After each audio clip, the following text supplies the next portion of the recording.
Assalamualaikum, selamat datang di Dunia Agit YouTube channel. Nama saya Agit Yogi Subadi. Kali ini kita akan membahas sebuah buku yang baru saja terbit di tahun 2021, yaitu buku Hukum Internasional.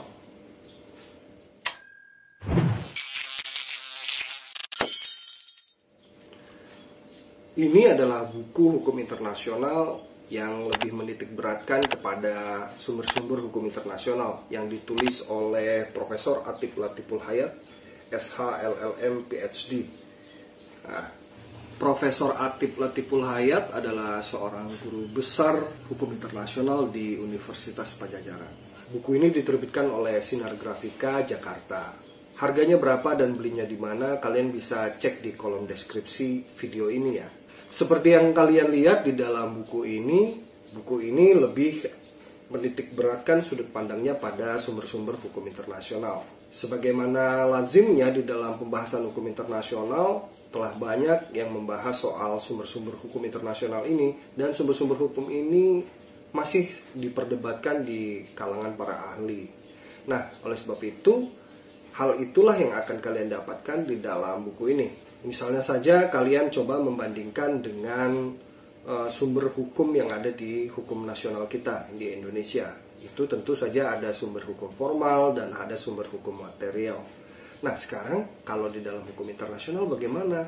Sementara yang sering kita baca di dalam buku-buku hukum internasional pada umumnya selalu akan menampilkan pasal 38 Statuta ICJ atau International Court of Justice. Tapi ternyata ada lagi pendapat-pendapat lain tentang sumber-sumber hukum ini. Nah, jadi sangat menarik bukan untuk dibaca, kemudian untuk diulas, atau kemudian untuk diteliti lebih lanjut oleh para mahasiswa, para dosen, dan lain sebagainya.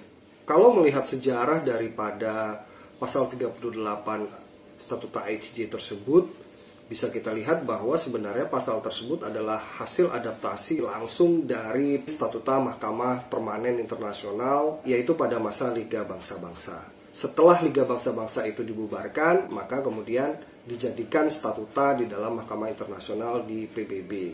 Sudah bisa kita duga bahwa pada masa dulu dan pada masa setelah Perang Dunia Kedua, itu sudah banyak perubahan-perubahan yang terjadi di dalam hukum internasional.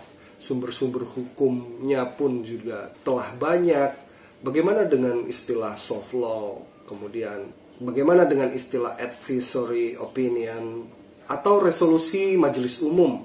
Itu bagaimana posisinya di dalam sumber hukum internasional. Jadi apakah masih layak untuk dipertahankan sumber-sumber hukum ini? Tentu kalian bisa membacanya lebih lanjut di dalam buku ini. Menarik bukan?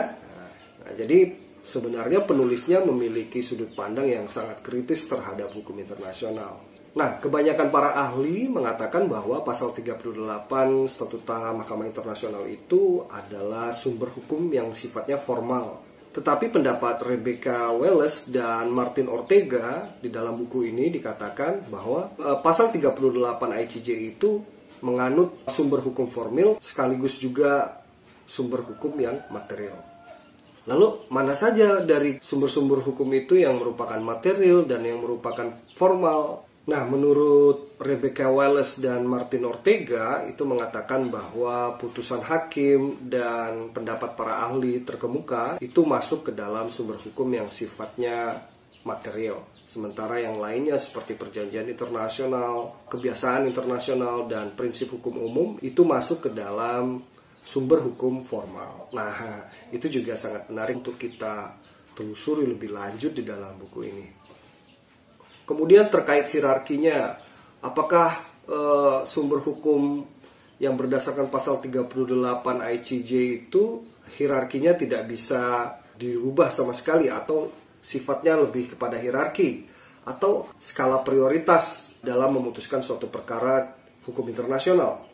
Nah, bagaimana dengan hierarkinya? Apakah pasal 38 ICJ itu merupakan suatu hierarki daripada hukum internasional?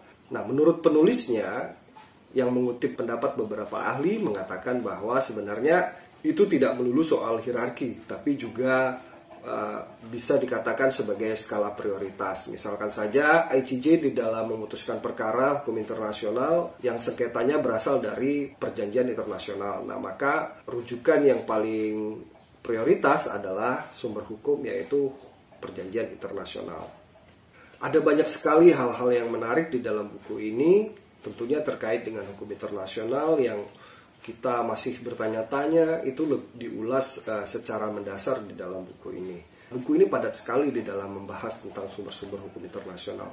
Di dalamnya juga dibahas soal kaitan antara perjanjian internasional dengan soft law, kemudian ada juga resolusi majelis umum, dan lain sebagainya. Di dalam buku ini juga termasuk pembahasan tentang jus cogens, erga omnes, dan juga produk daripada Komisi Hukum Internasional. Tapi selain daripada sumber-sumber hukum internasional itu, penulisnya juga menjelaskan tentang dasar-dasar daripada hukum internasional, yaitu untuk menggiring pengetahuan kita atau pemahaman kita tentang sumber-sumber hukum internasional ini. Nah, oleh sebab itu, penulisnya juga mengulas soal bagaimana definisi daripada hukum internasional, bagaimana perkembangan daripada hukum internasional itu sendiri dari dulu hingga sekarang, perkembangan istilah ius gentium hingga menjadi hukum internasional juga turut dibahas di dalam buku ini. Nah, hal-hal yang menarik juga di dalam pembahasan buku ini, bahwa setiap part dari sumber hukum internasional itu dibahas secara terperinci atau per bab. Seperti misalnya perjanjian internasional, kemudian kebiasaan internasional, kemudian prinsip hukum umum, dan putusan hakim, serta ajaran para ahli, itu dibahas secara per bab dan terperinci di dalam buku ini. Menurut saya masih sangat jarang ya yang membahas tentang sumber-sumber hukum internasional ini secara lebih terperinci. Mungkin ada banyak buku-buku hukum internasional yang membahas sumber-sumber hukum internasional di dalam bukunya, tetapi lebih kepada hal-hal yang sifatnya mengafirmasi daripada sumber-sumber hukum internasional. Buku ini sangat disarankan untuk dibaca oleh para mahasiswa, kemudian para dosen, para pemerhati hukum internasional, atau kalangan umum yang ingin mengerti tentang sumber-sumber hukum internasional. Sebelum saya akhiri, kalau kalian suka dengan video ini, silahkan klik like, subscribe, dan jangan lupa dibagikan ke teman-teman kalian. Dan jangan lupa pula untuk meninggalkan komentar di kolom komentar video ini.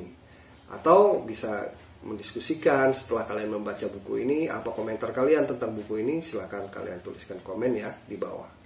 Sampai jumpa di review buku selanjutnya. Saya Agit Yogi Subandi, terima kasih.